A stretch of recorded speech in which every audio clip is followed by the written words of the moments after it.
Mi rol antes de la pandemia era de gerente de mercados, ese es el nombre, estaba dentro de la Dirección General de Conservación del Paisaje Urbano. Tenía a cargo las ferias de abastecimiento barrial, las ferias de interés social, los mercados de abastecimiento, mercado de pulgas. Y el día anterior a la pandemia sabíamos que teníamos que prepararnos con un protocolo.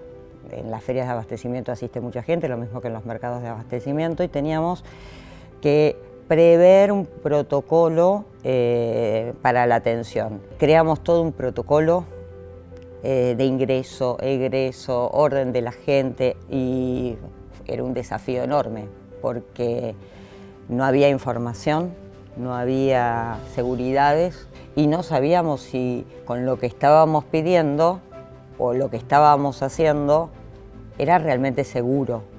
En ese sentido los feriantes sí acompañaron mucho y se adaptaron a todo porque necesitaban trabajar.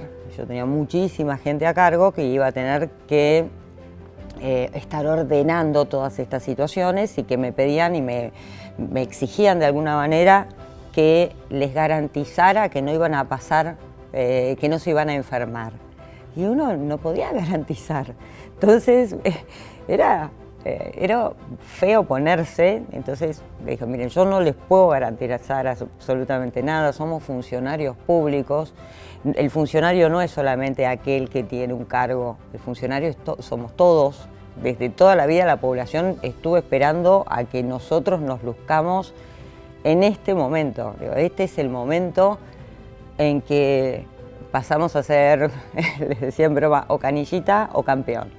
Este es el momento de ser campeones, este es el momento de jugarnos, de jugar y dejar todo en la cancha para la población, para que nuestros vecinos, que durante todo este tiempo estuvieron pagándonos nuestro sueldo y que confían en nosotros, se sientan seguros.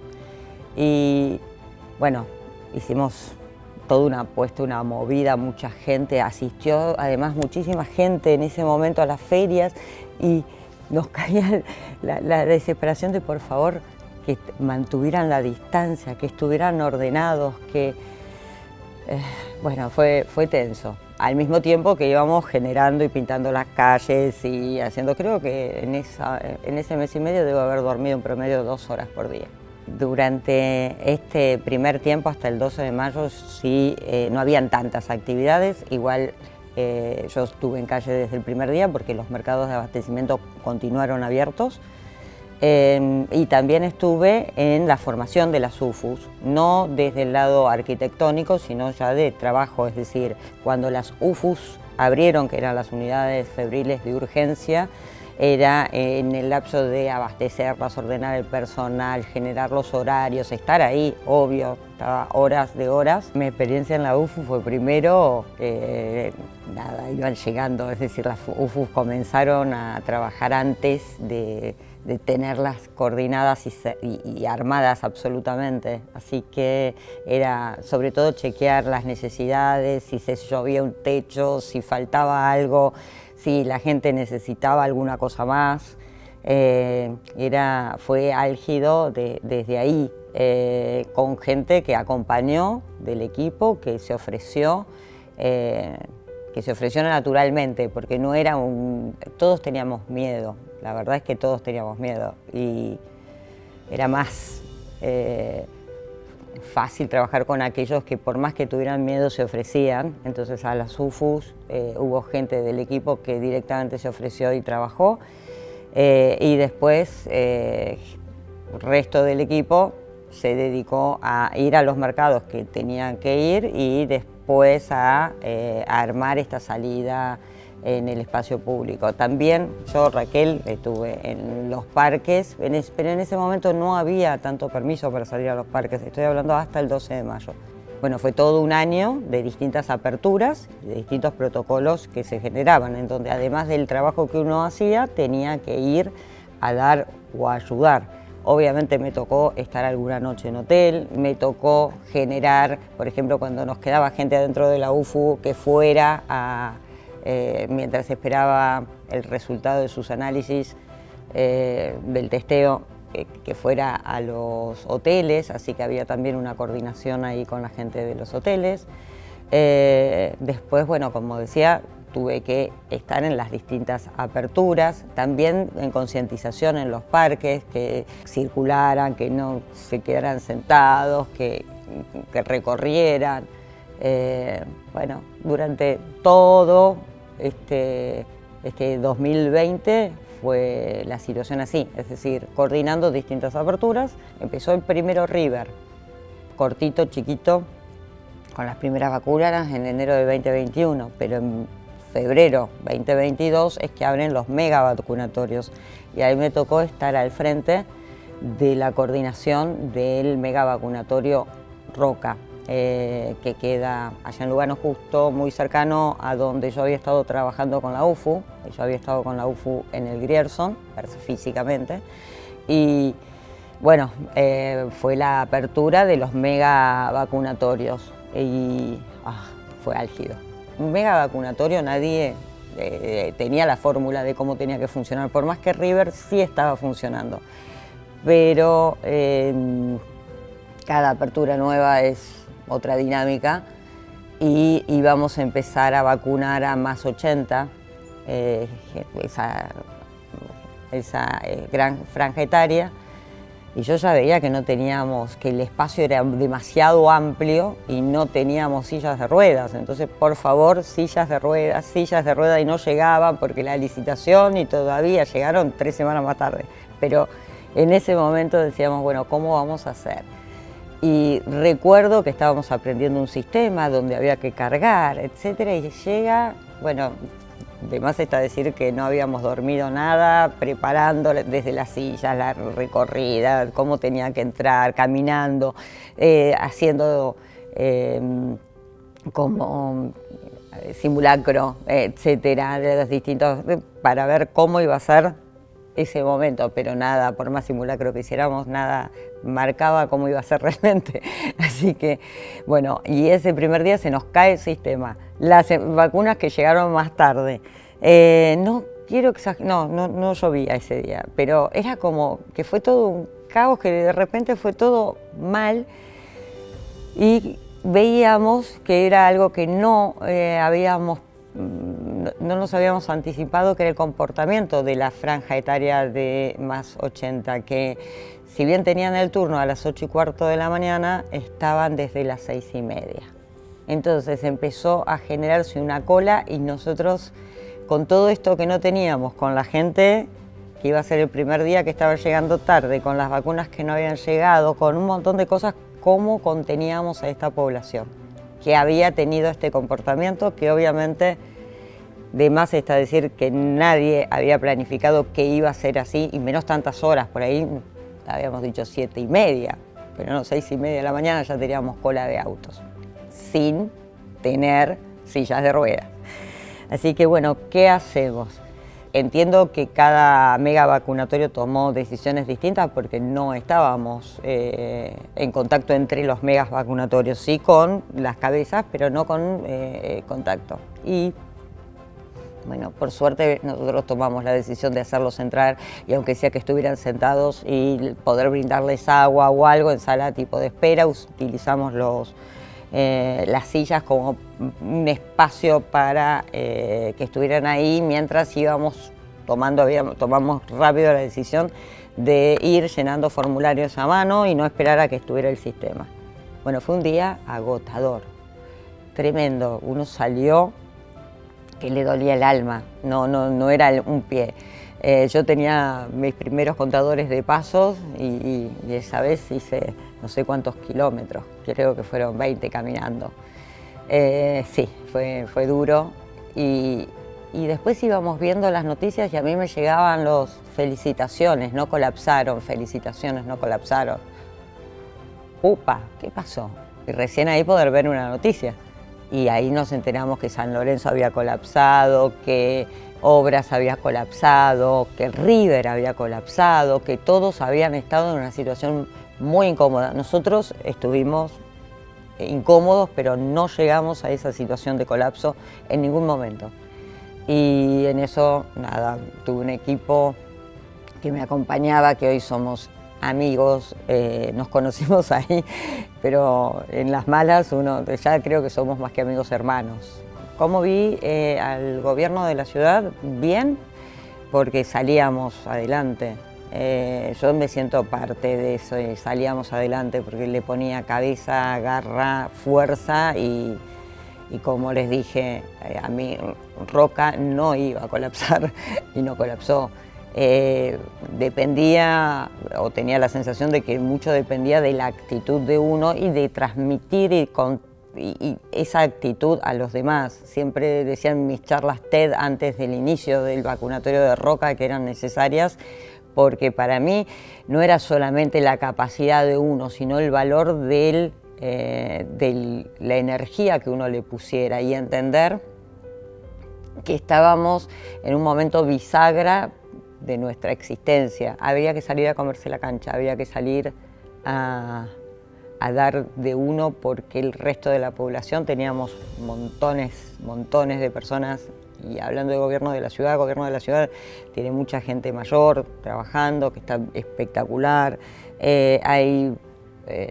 Empezamos a ver que los que estábamos en condiciones, porque estábamos sanos, en una franja de edad no tan peligrosa, etcétera, éramos pocos. Y los pocos que éramos teníamos que cubrir físicamente muchísimas cosas. Obviamente montones de tareas maravillosas como se reconvirtieron, esto de las reuniones por Meet, esto de tener otros canales de comunicación, tener otros canales para resolver. La tecnología dentro del gobierno de la ciudad avanzó impresionantemente. Eso creo que quedó como simplificación de trámites, ver qué cosas eran importantes y qué cosas no. Nos ayudó, si se quiere, a separar, ¿no?, la paja del trigo. Potenciemos lo bueno, potenciemos esto que tuvimos y saquémosle el jugo a lo mejor de esta situación. Pero bueno, en Mega Vacunatorio Roca estuve hasta mayo, que ya estaba organizado. Cuando ya estuvo organizado, cuando ya la dinámica de trabajo, aportamos ahí soluciones que achicaron los tiempos de atención, o igual, mejor dicho, la cantidad de tiempo que una persona que se iba a vacunar tardaba en recorrer el circuito. Mejoramos algunos sistemas, digamos, dentro del vacunatorio. De hecho, tuvieron que reformular la colocación de las máquinas y además en función de la experiencia o de lo que nosotros les íbamos pidiendo, y eso se replicó en otros vacunatorios, lo que nos ponía orgullosos.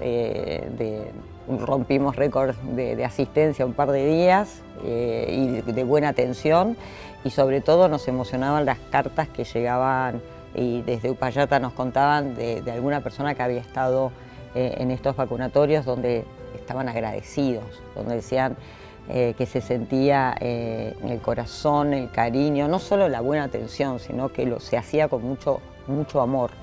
Y eso creo que fue general, ¿no? El vecino de la ciudad que se sentía querido por el gobierno que había elegido y que los estaba acompañando en este momento. Sacrifiqué mucho. La parte personal pasó a segundo término, dejó de existir. Era todo trabajo. Así como les conté hace un rato que hubo semanas en que la cantidad de horas que uno había dormido eran muy pocas. También estaba aislada de mi familia, estaba aislada sobre todo de mi padre y dolió. Hubo un día que casi claudico. A mi papá el año anterior le habían sacado medio pulmón. Por ende, obvio, esta enfermedad que atacaba pulmones y demás, era imposible que yo me acercara. Yo los veía promedio una vez a la semana, cada 15 días, pero bueno, llegaba el Día del Padre. Y hubo como una autorización de que aquellos que habían estado en cuarentena trataran en cuarentena o aislados o lo que fuera, es como que se les iba a permitir ver a sus familias. Con todos los cuidados del mundo se pedía a la población, etcétera. Cuestión que todo el mundo estaba viendo a su familia, y yo, que había estado en la trinchera, no podía verlo. Y estaba generando una locación, Parque Centenario, madrugada, porque había otras personas que sí, los inspectores de fin de semana no eran los mismos que de semana, entonces los inspectores de fin de semana pidieron sus francos y demás, entonces me quedó a mí ir a colocarlos, a hacer el corte de calle, a ocuparme de un montón de cosas a la madrugada de ese domingo. Y pasado el mediodía yo seguía en la feria porque había un tráiler sobre todo que no trabajaba como tenía que trabajar, con la distancia que tenía que poner, respetando el protocolo que se había previsto. Y estaba de renegar con esta gente. Y en un momento dado me doy cuenta que les digo algo así, chicos, yo estoy acá para cuidarlos a ustedes y cuidar a la gente, y esto de esto dependió, o mejor dicho, es la consecuencia de que yo no pueda estar con mi papá. Por favor, y ahí me acuerdo que casi revolvió todo, y decir, ay, pero, porque necesitaba familia, necesitaba cariño. Y fue un momento que dije, che, por el trabajo no lo puedo tener. Tampoco lo hubiera podido tener por la situación de mi papá, pero en ese momento me acuerdo que salí enojada. Al día siguiente ya era otra, pero ese ratito de decir, esto me está costando mucho, lo tuve. Aprendí a conocerme, conocí de mí que que mis límites no eran tan cercanos, sino que podía dar más. Aprendí cómo ser un buen líder, o al menos acercarme a lo que es hacer un buen liderazgo. Aprendí a buscar otras herramientas, a no quedarme con lo que tengo, a siempre estar innovando, porque entendí que eso era factible, no sé, que solucionó muchas cosas, el estar innovando permanentemente y no quedarse con una estructura de trabajo, con una estructura de porque se hacen las cosas así. Había que cambiar, y también aprendí que uno se vuelve también mucho más creativo en este tipo de situaciones. Hice coaching después de esto para mejorar, empecé hasta psicólogos.